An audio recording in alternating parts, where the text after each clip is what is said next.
اللهم زين بالقرآن لساني وجمل به وجهي. Assalamualaikum warahmatullahi wabarakatuh. Berjumpa kembali dengan Hamid Khuluq Channel. Pada video kali ini kita akan membahas 6 syarat takbiratul ihram yang materinya berdasarkan kitab Safinah karya Salim Ibn Sumair Al-Hadrami. Baik, langsung saja kita buka faslun utawi inilah fasal syurutu takbiratul ihrami, syarat-syarat takbiratul ihram sittata asyara, ada 16. Apa sajakah 16 tersebut? Mari kita lihat.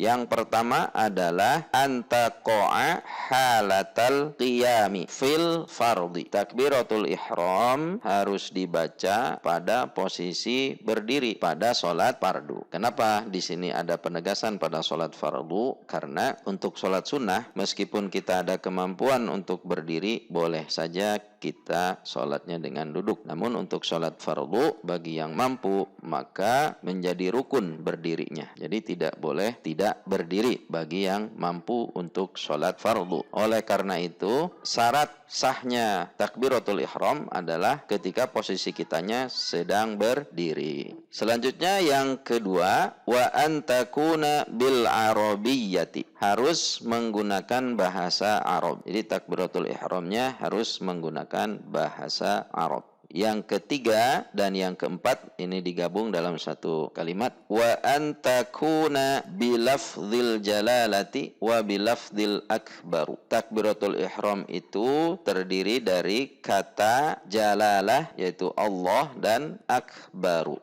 akbar. Jadi kalimatnya ada dua, yaitu bilafdzil jalalati wa bilafdzil akbaru, dan lafaz akbar. Selanjutnya yang kelima, wat tartibu bainal lafdhaini, tertib antara dua lafaz tersebut. Yang dimaksud tertib di sini adalah berurutan, yaitu yang pertama Allah dahulu kemudian akbar. Tidak boleh diganti akbar dahulu kemudian Allah, karena tidak tertib. Jadi harus tertib. Kemudian yang keenam, wa alla yamudda hamzatal jalalati, tidak memanjangkan, tidak boleh memanjangkan hamzah pada lafaz jalalah atau pada lafaz Allah. Nah, ini contohnya nanti akan kita bahas setelah ini. Selanjutnya kita bahas dahulu yang 16 poin ini, kemudian kita akan bahas contoh-contoh yang berhubungan dengan bacaan. Salah satunya adalah yang poin ke-6 ini, tidak boleh memanjangkan hamzah. Nanti kita lihat contohnya setelah 16 poin kita munculkan dahulu. Selanjutnya yang ketujuh, wa adamu maddi ba'i akbaru, dan tidak boleh memanjangkan ba pada lafaz akbar. Ini juga contohnya nanti kita akan jelaskan setelah ini.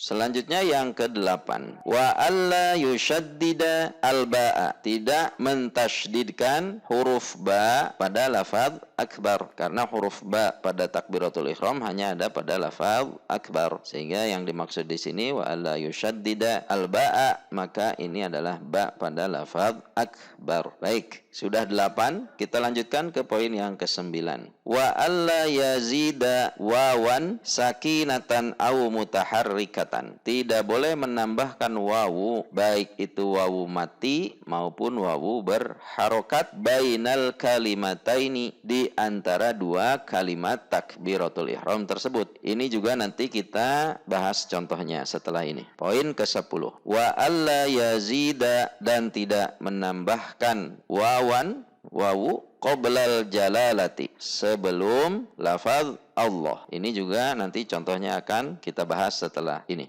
Selanjutnya yang 11 adalah wa alla yaqifa, dan tidak waqaf, tidak berhenti, baina kalimatai takbiri, di antara dua kalimat takbir, yaitu di antara lafaz Allah dan akbar, tidak boleh berhenti. Waqfatan tawilatan, berhenti yang lama, wala qasiratan, maupun berhenti yang sebentar. Jadi tidak boleh berhenti, tidak boleh diputus antara lafaz Allah dan akbar. Jadi tidak boleh kita membaca takbiratul ihram seperti Allah berhenti dulu, kemudian akbar. Tidak boleh seperti itu. Baik berhenti yang sebentar maupun berhenti yang lama. Selanjutnya, yang ke-12. Wa ayyusmi'a nafsahu jami'a hurufiha. Harus didengar semua huruf takbiratul ihram itu oleh telinga sendiri. Jadi seluruh huruf takbiratul ihram harus bisa didengar oleh telinga sendiri. Sehingga harus dibaca, bukan di dalam hati. Karena ini menjadi rukun bacaan sholat. Harus didengar, sehingga harus keluar bunyi. Tidak hanya gerakan mulut saja, tetapi harus keluar bunyi. Itu yang paling penting. Harus keluar bunyi dan didengar oleh minimal telinga sendiri. Selanjutnya yang ke-13. Wadukhulul waqti, dan syaratnya harus sudah masuk waktu fil muaqqati, untuk sholat yang di waktu-waktu. Berarti sholat zuhur harus sudah masuk waktu zuhur, baru takbiratul ihramnya sah. Begitu juga dengan sholat yang lain yang ada waktunya. Selanjutnya yang ke-14. Wa iqa'uha halal istiqbali, dan saat kita mengucapkan takbiratul ihram kita sudah menghadap kiblat. Jadi tidak bisa takbiratul ihram dibaca sementara badan kita, sodar kita atau dada kita tidak menghadap atau belum menghadap kiblat, arah kiblat. Jadi mengarah dulu ke kiblat, kemudian mulai takbiratul ihram. Demikian yang disampaikan di kitab Safinah. Selanjutnya yang ke-15.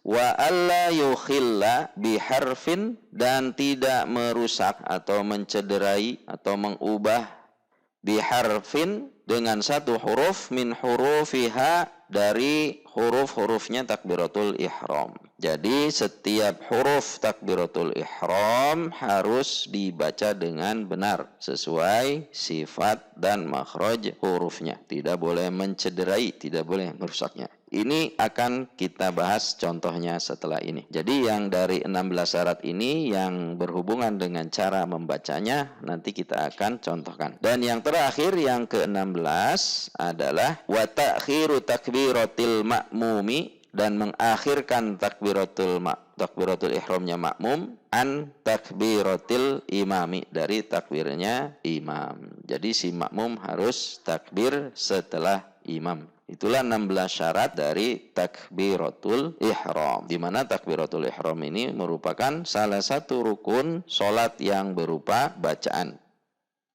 Sebagaimana yang tadi sudah disampaikan, bahwa kita akan membahas lebih lanjut mengenai beberapa syarat yang berhubungan dengan membaca atau cara membaca, yaitu syarat yang ke-6, ke-7, ke-8, ke-9, dan ke-10, serta ke-15. Berarti kita ada 6 poin yang akan kita bahas. Baiklah, mari kita bahas ke-6 poin tersebut. Yang pertama, tidak boleh memanjangkan hamzah pada lafaz Allah. Sehingga perhatikan cara membacanya. Yang benar insyaallah lafaznya atau cara membunyikannya adalah A. Mulainya dari A, bukan dari O. Bukan Allah, tapi A. A, kemudian A-nya tidak boleh lama. Langsung masuk ke huruf lam. Sehingga langsung al. Kemudian ditafkhim Allah 2 harokat, hu-nya 1 harokat, a-nya juga langsung masuk ke kaf, kemudian ba juga masuk ke ro secara cepat karena 1 harokat, bar. Jadi kalau dilambatkan al-lam, ya, tidak masuknya harus ke lam karena di sini lafadznya lam jalalah. Dilambatkan Allahu akbar, langsung masuk. Namun di sini ada yang membacanya dengan cara memanjangkan huruf hamzah pada lafaz Allah. Jadi dibacanya Allah. Ini yang tidak diperbolehkan. Jadi harus hamzah berupa alif yang ada pada lafaz Allah ini dibaca pendek, tidak boleh dipanjangkan itu dipanjangkan. Jadi langsung langsung masuk ke lam, tidak Allah seperti itu. Itu yang tidak boleh dilakukan ketika membaca takbiratul ihram. Selanjutnya yang kedua, tidak boleh memanjangkan ba pada lafaz akbar. Perhatikan yang betul adalah yang atas Allahu akbar. Jadi ba-nya langsung 1 harokat bar, langsung masuk ke akbar. Nah, jika kita membacanya dengan akbar, baknya panjang, maka itu tidak diperbolehkan.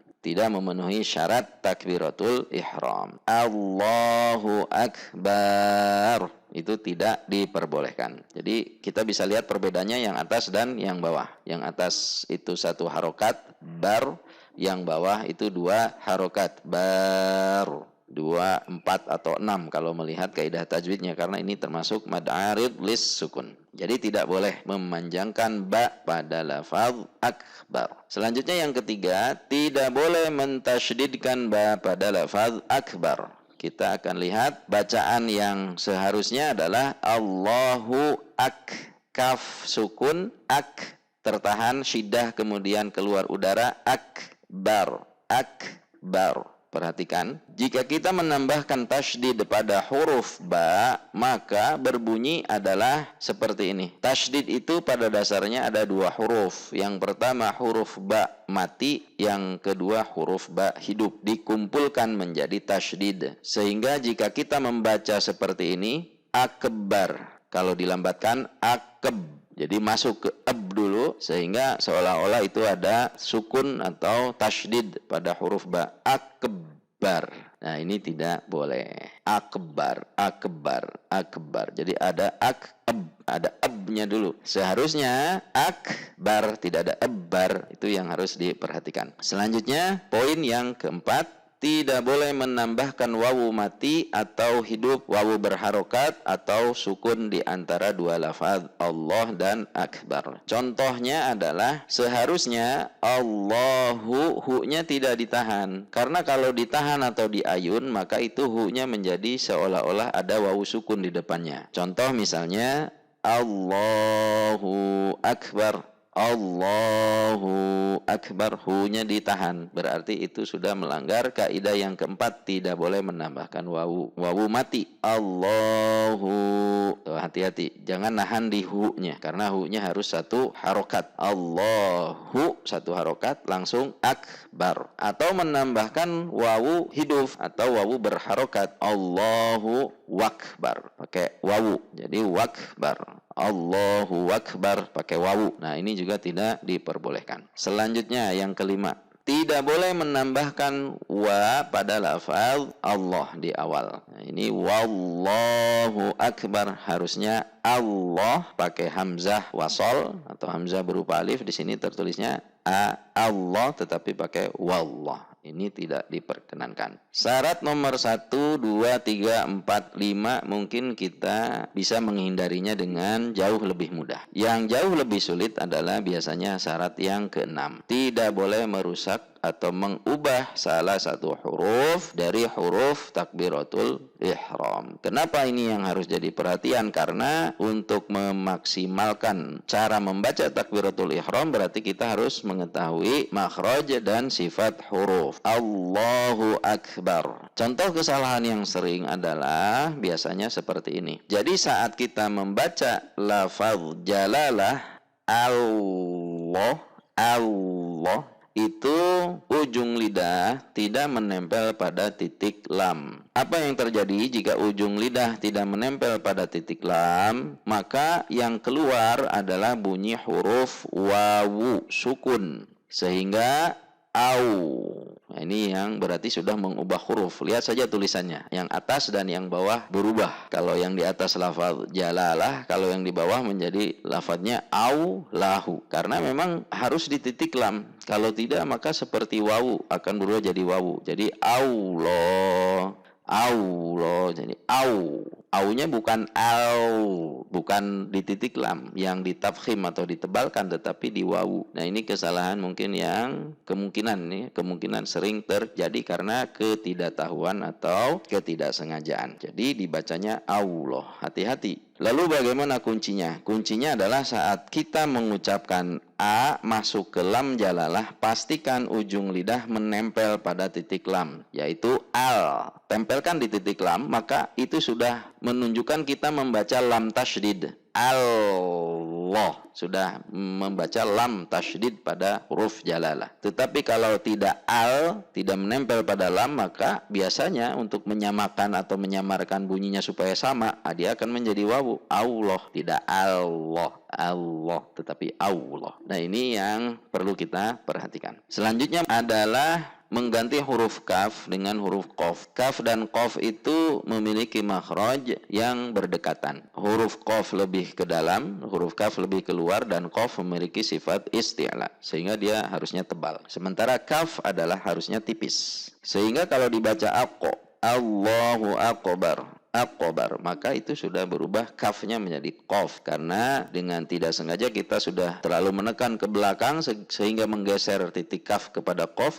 Kemudian kita sudah menegangkan pangkal lidah meskipun tidak dengan qalqalah misalnya. Mari perhatikan bedanya antara kaf sukun dan qaf sukun, tanpa udara dan tanpa qalqalah. Kaf sukun adalah ak. Kalau qaf itu perbedaan kaf dengan qaf. Kalau ditambah dengan qalqalah pasti akan sangat jelas lagi. Dengan ak. Ini yang harus diperhatikan. Atau contoh yang lainnya adalah dengan mengganti huruf hamzah dengan ain. Misalnya Allahu akbar pakai ain, juga tidak boleh. Atau haknya Allahu dengan Allahu dengan hak kecil, Allahu akbar, juga tidak boleh. Inti dari syarat yang nomor 6 yang sedang kita bahas ini adalah semua huruf dari takbiratul ihram harus dibaca dengan makhraj dan sifat huruf yang tepat. Jika Anda ingin mengecek bacaan Anda, silahkan menghadap ke guru dan melakukan talaqi. Dan talaqi ini bisa dilakukan secara offline maupun online. Demikianlah 16 syarat takbiratul ihram, yaitu kalimatnya Allahu Akbar, yang kita ambil dari kitab Safinah. Kenapa hal ini kita bahas? Sebagaimana yang sudah disampaikan pada video sebelumnya, bahwa 4 rukun bacaan dalam sholat itu: pertama takbiratul ihram, yang kedua al-fatihah, yang ketiga tahiyat akhir, yang keempat adalah salam yang pertama. Cara membaca al-fatihah, alhamdulillah sudah kita buatkan videonya, silahkan pada link di deskripsi atau bisa Anda cari di channel kami. Kemudian yang ketiga, cara membaca tahiyatul akhir juga sudah ada, silahkan bisa lihat di link di deskripsi maupun di channel kami. Dan sekarang kita bahas takbiratul ihram, kemudian insyaallah kita juga akan bahas bagaimana syarat membaca salam. Demikianlah, semoga bermanfaat. Terima kasih. Wassalamualaikum warahmatullahi wabarakatuh. Sadaqallahul azim. Sadaqallahul karim. Sadaqallahul halim. Sadaqallahul ladzi anzalal furqana ala 'abdihi liyakuna lil 'alamin nadhira. Sadaq